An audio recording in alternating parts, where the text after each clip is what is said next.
ಅರಸರುಗಳ ಮೊದಲನೆಯ ಅಧ್ಯಾಯದಿಂದ ವಾಚನ. ಅಧ್ಯಾಯ 1. ದಾವೀದನ ವೃದ್ಧಾಪ್ಯ. ಅರಸ ದಾವೀದನು ಹಣ್ಣು ಮುದುಕನಾದ. ಎಷ್ಟು ಕಂಬಳಿಗಳನ್ನು ಹೊದಿಸಿದರೂ ಅವನಿಗೆ ಬೆಚ್ಚಗಾಗುತ್ತಿರಲಿಲ್ಲ.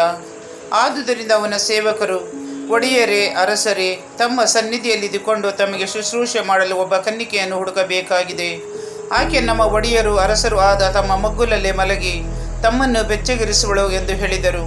ಅದರಂತೆಯೇ ಇಸ್ರಾಯೇಲರ ಪ್ರಾಂತ್ಯಗಳಲ್ಲೆಲ್ಲ ಅತಿ ಸುಂದರಿಯಾದ ಒಬ್ಬ ಹುಡುಗಿಯನ್ನು ಹುಡುಕುವುದಕ್ಕೆ ಹೋದರು. ಶೂನೇಮ್ ಊರಿನ ಅಭಿಷಗ್ ಎಂಬುವಳನ್ನು ಕಂಡುಹಿಡಿದು ಆಕೆಯನ್ನು ಅರಸರ ಬಳಿಗೆ ಕರೆದುಕೊಂಡು ಬಂದರು. ಬಹಳ ಚೆಲುವೆಯಾದ ಈಕೆ ಅರಸನನ್ನು ಶುಶ್ರೂಷೆ ಮಾಡುವ ದಾದಿಯಾದಳು.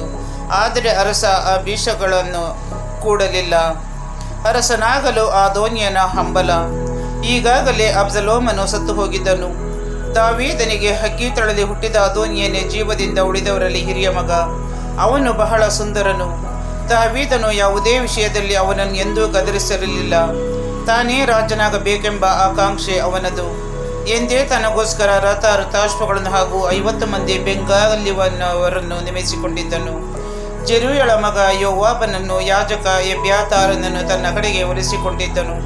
ಇವರು ಅವನಿಗೆ ಬೆಂಬಲ ವ್ಯಕ್ತಪಡಿಸಿದ್ದರು. ಆದರೆ ಯಾಜಕ ಚಾದೋಕ್, ಯೆಹೋಯಾದಾವನ ಮಗ ಬೆನಾಯ, ಪ್ರವಾದಿ ನಾತಾನ್, ಶಿಮ್ಮಿ, ರೇಗಿ ಎಂಬುವರು ದಾವೀದನ ವಿಶೇಷ ಕಾವಲಾಳುಗಳು ಅದೋನ್ಯನನ್ನು ಬೆಂಬಲಿಸಲಿಲ್ಲ.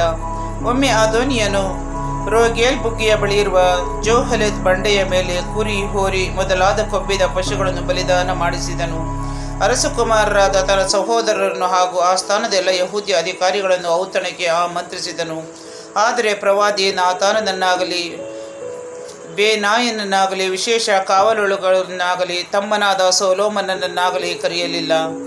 ಅದೋನ್ಯನಿಗೆ ಬದಲಾಗಿ ಸೊಲೊಮೋನನು.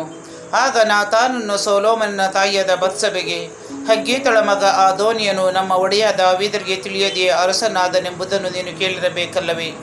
ಈಗ ನಿನ್ನ ಮತ್ತು ನಿನ್ನ ಮಗ ಸೊಲೊಮೋನನ ಜೀವವನ್ನು ಉಳಿಸಿಕೊಳ್ಳಬೇಕಾದರೆ ನನ್ನ ಆಲೋಚನೆಯನ್ನು ಕೇಳು.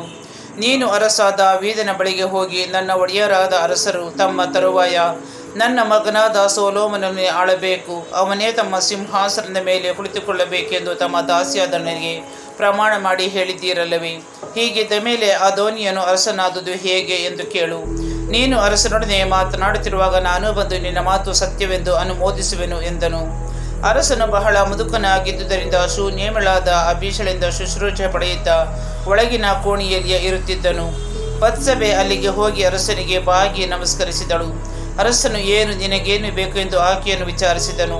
ಆಗ ಆಕೆ, ನನ್ನ ಒಡೆಯರು ತಮ್ಮ ದೇವರಾದ ಸರ್ವೇಶ್ವರನ ಮೇಲೆ ಆಣೆಯಿಟ್ಟು ತಮ್ಮ ದಾಸಿಯಾದ ನನಗೆ, ನನ್ನ ತರುವಾಯ ನಿನ್ನ ಮಗನಾದ ಸೊಲೊಮೋನನು ಅರಸನಾಗಬೇಕು, ನಿಶ್ಚಯವಾಗಿ ಅವನೇ ನನ್ನ ಸಿಂಹಾಸನದ ಮೇಲೆ ಕೂತುಕೊಳ್ಳಬೇಕು ಎಂಬುದಾಗಿ ಹೇಳಿದಿರಲ್ಲವೇ? ಆದರೆ ಈಗ ಅದೋನ್ಯನು ನಮ್ಮ ಒಡೆಯರು ಅರಸರು ಆದ ನಿಮಗೂ ತಿಳಿಯದೆಯೇ ರಾಜನಾಗಿ ಬಿಟ್ಟಿದ್ದಾನೆ. ಹೋರಿ, ಕುರಿ ಮೊದಲಾದ ಹಲವು ಕೊಬ್ಬಿದ ಪಶುಗಳನ್ನು ಬಲಿಯಾಗಿ ಅರ್ಪಿಸಿದ್ದಾನೆ. ನಿಮ್ಮ ಸೇವಕ ಸೊಲೊಮೋನನನ್ನು ಬಿಟ್ಟು ಎಲ್ಲ ರಾಜಪುತ್ರರನ್ನು, ಯಾಜಕ ಎಬ್ಯಾತಾರನನ್ನು ಹಾಗೂ ಸೇನಾಪತಿ ಯೋವಾಬನನ್ನು ಔತಣಕ್ಕೆ ಕರೆದಿದ್ದಾನೆ. ನನ್ನ ಒಡೆಯರು ಅರಸರು ಆದ ನಿಮ್ಮ ತರುವಾಯ ಸಿಂಹಾಸನ ಮೇಲೆ ಕುಳಿತುಕೊಳ್ಳತಕ್ಕವರು ಯಾರೆಂಬುದನ್ನು ತಾವೇ ಗೊತ್ತು ಮಾಡಬೇಕೆಂದು ಇಸ್ರಾಯೇಲರೆಲ್ಲರೂ ಕುತೂಹಲದಿಂದ ಕಾದುಕೊಂಡಿದ್ದಾರೆ. ನನ್ನ ಒಡೆಯರು ಅರಸರು ಆದ ತಾವು ಹಾಗೆ ಮಾಡದೆ ಸತ್ತು ಪಿತೃಗಳ ಬಳಿಗೆ ಸೇರಿಕೊಂಡರೆ ನಾನು ನನ್ನ ಮಗನು ದೋಷಾರೋಪಣೆಗೆ ಗುರಿಯಾಗುತ್ತೇವೆ ಎಂದು ಹೇಳಿದಳು. ಆಕೆ ಹೀಗೆ ಅರಸರ ಸಂಗಡ ಮಾತಾಡುತ್ತಿರುವಾಗಲೇ ಪ್ರವಾದಿ ನಾತಾನನು ಅಲ್ಲಿಗೆ ಬಂದನು. ಸೇವಕರು ನಾತಾನನು ಬಂದಿರುವ ಸಂಗತಿಯನ್ನು ಅರಸನಿಗೆ ತಿಳಿಸಿದರು. ನಾತಾನನು ಅರಸನ ಮುಂದೆ ಹೋಗಿ ಸಾಷ್ಟಾಂಗ ನಮಸ್ಕಾರ ಮಾಡಿದನು. ನನ್ನ ಒಡೆಯರು ಅರಸರು ಆದ ನೀವು ಅದೋನ್ಯನಿಗೆ ಅರಸನಾಗುವುದಕ್ಕೂ ನಿಮ್ಮ ಸಿಂಹಾಸನದ ಮೇಲೆ ಕುಳಿತುಕೊಳ್ಳುವುದಕ್ಕೂ ಅಪ್ಪಣೆ ಕೊಟ್ಟಿರುವಂತೆ ಕಾಣುತ್ತದೆ. ಅವನು ಇಲ್ಲಿಂದ ಇಳಿದು ಹೋಗಿ ಹೋರಿ, ಕುರಿ ಮುಂತಾದ ಹಲವು ಕೊಬ್ಬಿದ ಪಶುಗಳನ್ನು ಬಲಿಯಾಗಿ ಅರ್ಪಿಸಿದ್ದಾನೆ. ರಾಜಪುತ್ರರೆಲ್ಲರನ್ನು, ಸೇನಾಪತಿಗಳನ್ನು ಹಾಗೂ ಯಾಜಕ ಎಬ್ಯಾತಾರನನ್ನು ಔತಣಕ್ಕೆ ಕರೆದಿದ್ದಾನೆ. ಅವರು ಅವನ ಪಂಕ್ತಿಯಲ್ಲಿ ಅನ್ನಪಾನಗಳನ್ನು ತೆಗೆದುಕೊಂಡು ಅರಸನಾದ ಅದೋನ್ಯನು ಚಿರಂಜೀವಿಯಾಗಿರಲಿ ಎಂದು ಕೂಗುತ್ತಿದ್ದಾರೆ. ಆದರೆ ಅವನು ನಿಮ್ಮ ಸೇವಕನಾದ ನನ್ನನ್ನು, ಯಾಜಕ ಚಾದೋಕ್, ಯೆಹೋಯಾದಾವನ ಮಗ ಬೆನಾಯ ಎಂಬುವರನ್ನು ಹಾಗೂ ನಿಮ್ಮ ಸೇವಕ ಸೊಲೊಮೋನನನ್ನು ಔತಣಕ್ಕೆ ಕರೆಯಲಿಲ್ಲ. ಈ ಕಾರ್ಯ ನಮ್ಮ ಒಡೆಯರು ಅರಸರು ಆದ ನಿಮ್ಮಿಂದಲೇ ನಡೆದಿರುವುದಾದರೆ ನಿಮ್ಮ ತರುವಾಯ ಸಿಂಹಾಸನದ ಮೇಲೆ ಕುಳಿತುಕೊಳ್ಳತಕ್ಕವರು ಯಾರೆಂಬುದನ್ನು ನಿಮ್ಮ ಸೇವಕನಾದ ನನಗೆ ತಿಳಿಸಬಾರದಾಗಿತ್ತೆ ಎಂದು ಹೇಳಿದನು. ಸೊಲೊಮೋನನಿಗೆ ಪಟ್ಟಾಭಿಷೇಕ. ಅರಸ ದಾವೀದನು ಬತ್ಸಬೆಯನ್ನು ಕರೆಯಬೇಕೆಂದು ಆಜ್ಞಾಪಿಸಿದನು. ಆಕೆ ಬಂದು ಅರಸನ ಮುಂದೆ ನಿಂತಳು. ಅರಸ ಆಕೆಗೆ, ನನ್ನ ಪ್ರಾಣವನ್ನು ಎಲ್ಲ ಇಕ್ಕಟ್ಟುಗಳಿಂದ ಬಿಡಿಸಿ ಕಾಪಾಡಿದ ಸರ್ವೇಶ್ವರ ನಾಣಿ, ನನ್ನ ತರುವಾಯ ನನ್ನ ಮಗ ಸೊಲೊಮೋನನೇ ಅರಸನಾಗಿ ನನ್ನ ಸಿಂಹಾಸನದ ಮೇಲೆ ಕುಳಿತುಕೊಳ್ಳಬೇಕು. ನಾನು ನಿನಗೆ ಇಸ್ರೇಲ್ ದೇವರಾದ ಸರ್ವೇಶ್ವರನ ಹೆಸರಿನಲ್ಲಿ ಮಾಡಿದ ಈ ಪ್ರಮಾಣವನ್ನು ಈ ದಿನವೇ ನೆರವೇರಿಸುತ್ತೇನೆ ಎಂದನು. ಆಗ ಬತ್ಸಬೆ ಅರಸನಿಗೆ ಸಾಷ್ಟಾಂಗ ನಮಸ್ಕಾರ ಮಾಡಿದಳು. ನನ್ನೊಡೆಯರಾದ ದಾವೀದರಸರು ಸುದೀರ್ಘ ಕಾಲ ಬಾಳಲಿ ಎಂದಳು. ಅನಂತರ ಅರಸ ದಾವೀದನು ತನ್ನ ಸೇವಕರಿಗೆ, ಯಾಜಕ ಚಾದೋಕ್, ಪ್ರವಾದಿ ನಾತಾನ್ ಹಾಗೂ ಯೆಹೂದ ಅವನ ಮಗ ಬೇನಾಯ ಇವರನ್ನು ಕರೆಯಿರಿ ಎಂದು ಆಜ್ಞಾಪಿಸಿದನು. ಅವರು ಸನ್ನಿಧಿಗೆ ಬರಲು ಅರಸನು ಅವರಿಗೆ, ನೀವು ನನ್ನ ಸೇವಕರನ್ನು ಕರೆದುಕೊಂಡು ನನ್ನ ಮಗ ಸೊಲೊಮೋನನನ್ನು ನನ್ನ ಹೇಸರಗತಿಯ ಮೇಲೆ ಕುಳ್ಳಿರಿಸಿಕೊಂಡು ಗೀಹೋನ್ ಬುಗ್ಗೆಗೆ ಹೋಗಿರಿ. ಅಲ್ಲಿ ಯಾಜಕ ಚಾದೋಕನು ಹಾಗೂ ಪ್ರವಾದಿ ನಾತಾನನ್ನು ಅವನನ್ನು ಇಸ್ರಾಯೇಲರ ಅರಸನನ್ನಾಗಿ ಅಭಿಷೇಕಿಸಲಿ. ಆನಂತರ ಕೊಂಬನ್ನೂದಿರಿ. ಎಲ್ಲರೂ ಅರಸ ಸೊಲೊಮೋನನು ಚಿರಂಜೀವಿಯಾಗಿ ಇರಲಿ ಎಂದು ಘೋಷಿಸಲಿ. ಆಮೇಲೆ ನೀವು ಅವನ ಹಿಂದೆ ಬನ್ನಿ. ಅವನು ಅರಮನೆಯನ್ನು ಪ್ರವೇಶಿಸಿ ನನ್ನ ಸಿಂಹಾಸನದ ಮೇಲೆ ಕುಳಿತುಕೊಂಡು ನನಗೆ ಬದಲಾಗಿ ಆಳಬೇಕು. ನಾನು ಇಸ್ರಾಯೇಲರ ಮತ್ತು ಯೆಹೂದ್ಯರ ಮೇಲೆ ಅವನನ್ನೇ ಅಧಿಪತಿಯನ್ನಾಗಿ ನೇಮಿಸಿದ್ದೇನೆ ಎಂದನು. ಯೆಹೋಯಾದ ಅವನ ಮಗ ಬೇನಾಯನು ಅರಸನಿಗೆ, ಹಾಗೆಯೇ ಆಗಲಿ. ನನ್ನ ಒಡೆಯರ ಹಾಗೂ ಅರಸರ ದೇವರಾದ ಸರ್ವೇಶ್ವರ ಇದನ್ನು ಸ್ಥಿರಪಡಿಸಲಿ.